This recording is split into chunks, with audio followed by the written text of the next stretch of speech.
Hey everyone, welcome to Fight Talk Podcast with your boy, the What's Next kid here. Today, I am here with a professional fighter, obviously, a BKFC fighter, no less, who has a record of 2-0. Tell the fans your name. Robert Desharnais. There we go, everybody. Now, tell the fans a little bit about yourself. Uh, Dude, I'm pretty much a regular guy. Uh, Hardworking. I like to fight. I'm a family man. I got 4 kids. Shit, dude, I don't know. I'm an open book. Now, tell us, do you have anything up and coming? Unfortunately, nothing solid. A lot of talks. That's the industry. Everybody talking everywhere. You know, some interesting things that could flourish into something, but we never know.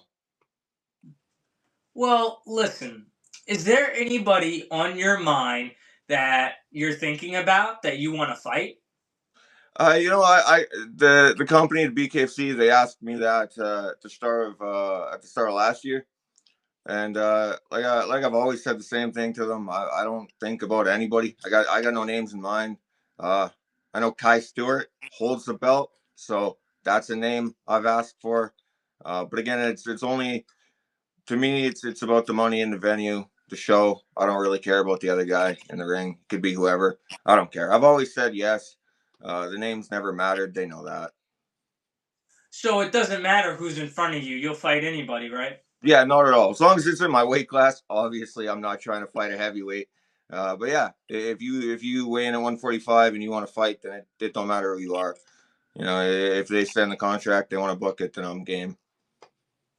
Well, listen, with BKFC, right, are you in it for that championship level, that belt, the one and only? Yeah, I mean that's everybody's aspiration. I honestly couldn't give a shit about the belt. It's fancy. That's a nice bit of gold. That's cool, but that doesn't pay the bills. So at the end of the day, what matters most to me is the money, the venue, the show, the crowd, making it as big as possible and as exciting as possible. Now tell me, right, your fight nickname is Slim Reaper. Now, how did that first come about? That came about as like variations of just being tall and slim.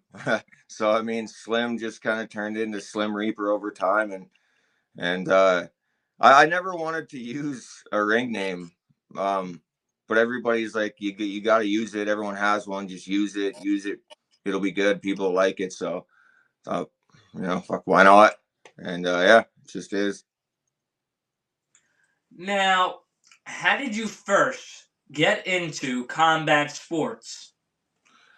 So I was in combat sports when I was really little because as soon as I could walk, essentially. Uh, Up here in Canada, it's like the cliche story. If you're in combat sports, you're little, you're a millennial, you get into Taekwondo when you're young, and I did that, and I traveled around, competed in that. Took an interest in the UFC when it was early, like the Ultimate Fighter, 1, 2, 3, that kind of thing.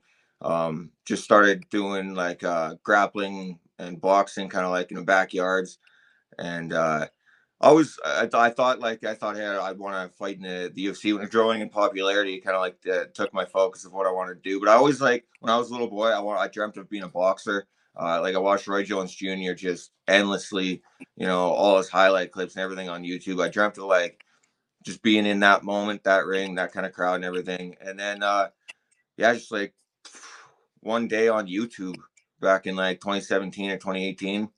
I came across bare knuckle. And I think it was like the third or fourth event or something like that. I think they were in Mexico, and just bang, like instantly, I'm like, this is lovely. This is what I want to do.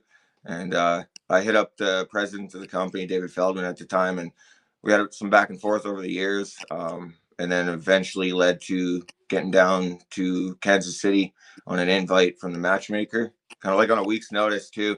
That was during COVID when everyone was like locking down their airports and you had to get like vaccinated to travel out of Canada. So I got that done, and then on a week's notice was down in Kansas City, did the tryout, he let me know that they'd put me on a card in the near future. It's a bit longer than I anticipated, but we finally got here. They got some events up in Canada. They've had a couple. I was on a couple of those. Uh, but continually, I've got my focus on getting down into the States. That's where the crowd is. Now, could we ever see you in boxing? Absolutely, I'd love to. I would definitely love to do that.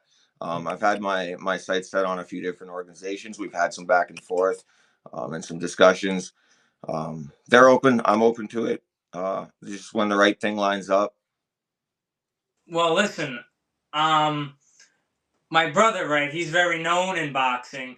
So if you ever want to come out to Long Island, and I could help you get on a star boxing card because I'm like this, so I could get you on Yeah, one. that would be a riot, man. That would be a riot. If I've ever got the opportunity to be there, I'd 100% hit you up. That would be a riot. Yeah, And you got to come out here to the fights, February 28th. They'll be out here. right But on. Yeah. anyways, yeah. But anyways, let's get into my next question, fight fans. So I just want your opinion on this quote, right, from John Scully, the Iceman, right?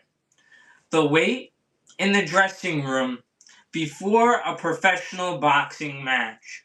That last hour could be enough to strip a man who never boxed before of whatever pride, desire, and heart he thought he had. Iceman John Scully. Yeah, I think he's right. Being in that room is a feeling that I don't know. I'm not often at a loss for words, but that particular feeling is something that I don't think can really be described. But once you're there and you've experienced it, and I think if you're meant for it and then you want it again, then I think you know that feeling, and it's a good one. Now, you had one fight in mixed martial arts. Why didn't you continue there?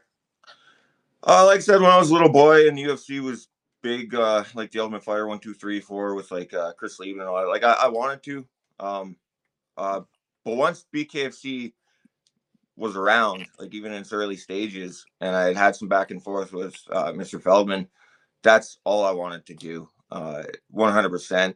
And at one point with the matchmaker, we discussed like you've got to have an MMA fight that I can see some footage of, and then we can talk about booking you on a card. So I went and did that. That was essentially the only reason I did it, was just to get into the BKFC. Now tell me, right? Because I'm sure you got to stay in shape all around, all the time. Because if you get that phone call to fight, it's go time. Yeah. So tell me about your training so far. What are some of the specific things you're doing, like drills, all of that? I want all the details. Yeah. Stay heavy boxing drills, constantly working my hands. Do a lot of strength and conditioning, and I take it like slower, more isometric movements, and like a more methodical kind of slow pace to my training. And then when a training camp, needs to start, when the fight offer's there, essentially, then it's just ramp everything up, to a higher degree. Uh, less time off training, more time actually putting the hours in.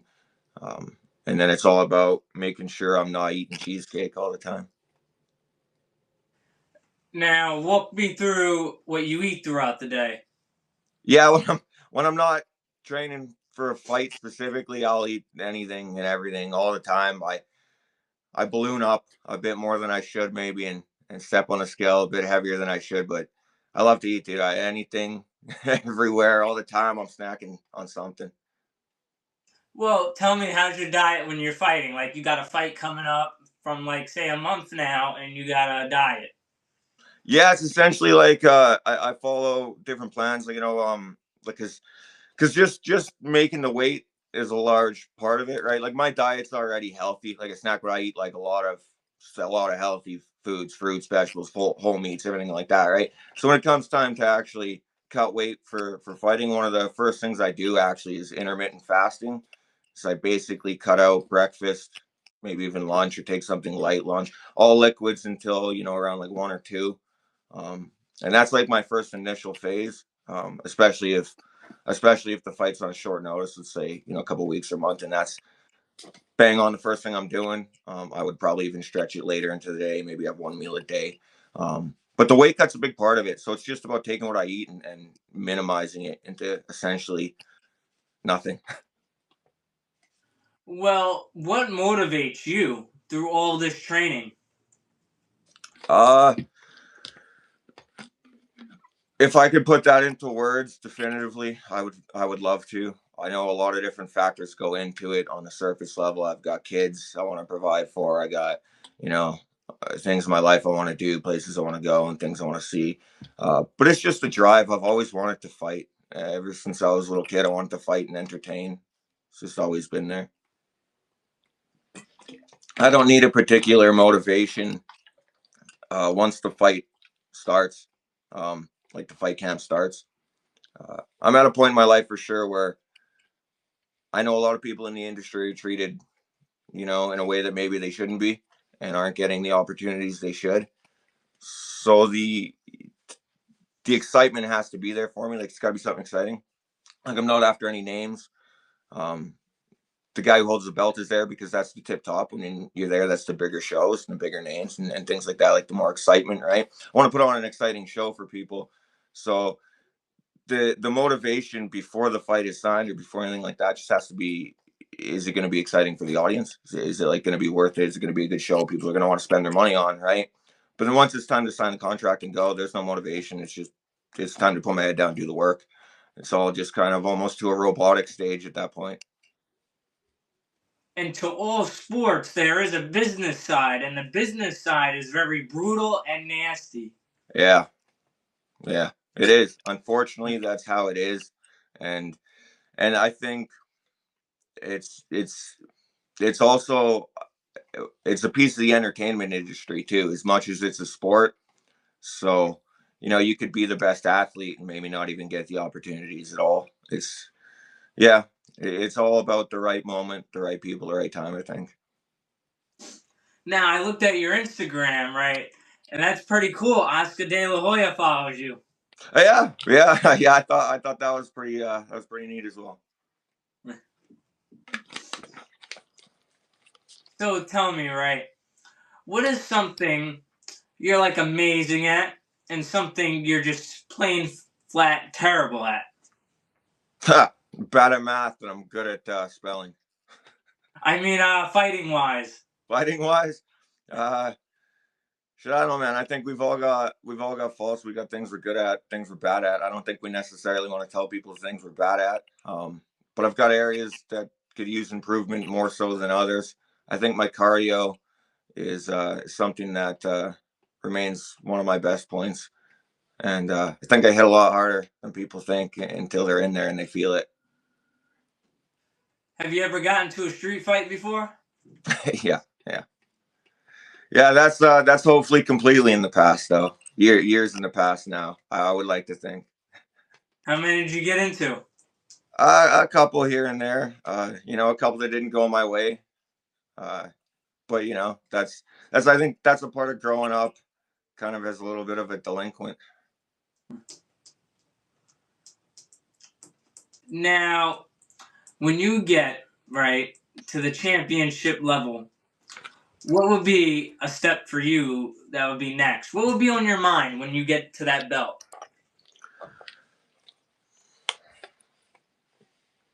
Well, I think in today's age, when everyone just wants to jump ship for a second belt or any of that nonsense, there's a pedigree that's missing to defending the belt. Um, I know we've certainly got that in my weight class now, which is a breath of fresh air. The champions defended the belt numerous times, and I think there's a desire in that to just re-solidify the point, like, hey, I'm here. I'm supposed to be here. But beyond that, like when the guy's got the belt, it it lets him make more decisions for himself, I think, and how his product is presented, and it just opens you up to potentially bigger platforms, bigger stages, you know, maybe elsewhere that aren't necessarily competition for BKFC, but. Now, who's the champion currently in your weight class? That'd be Kai Stewart. Now, have you seen any fight videos of him? Yeah, every fight. Now, rate his performance? Like, give me details. What do you think about him as a fighter? I think what he does in BKFC under the rule set we have, I think it's perfect. I think still we have yet to see anyone figure out the puzzle, despite what I think is a very obvious route to success. No one's done it yet.